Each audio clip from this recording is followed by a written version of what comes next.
We've talked before about thoughts relating to the outside world and to ourselves. Now let's take a look at and focus our attention on thoughts themselves.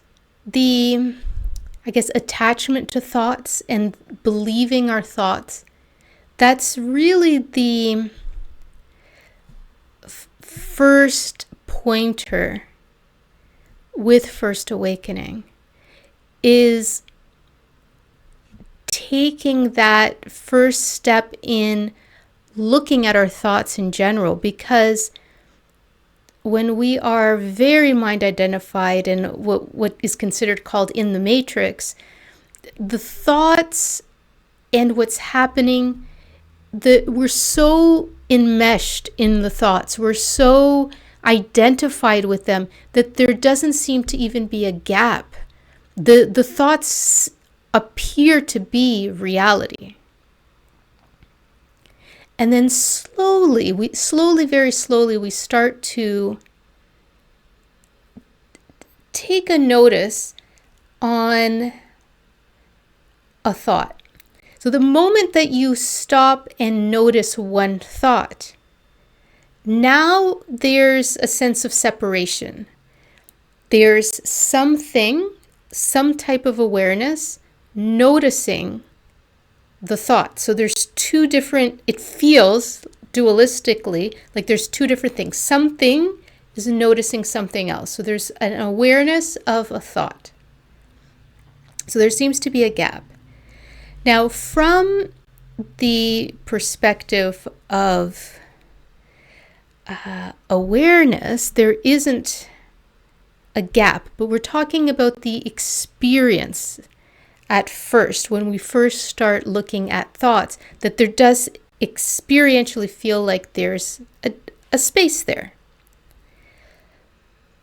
So I welcome you to look in that space.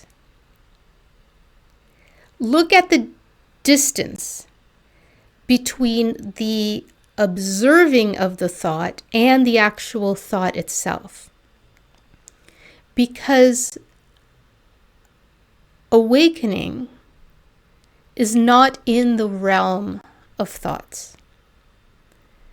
Awakening is never going to be something that is understood. It's not a concept, it's not an idea, it's not a philosophy. We can use words and we can use ideas to point onto where to look. But the actual words and the actual pointing is not it.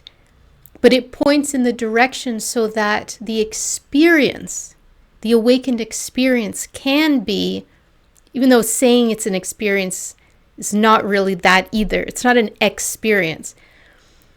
But it's pointing to the state of being. And it's not a thought.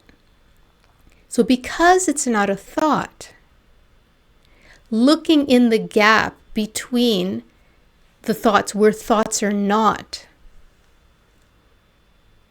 and experiencing that space, and there's no words for it. There's no words for that space in between where there's no thoughts.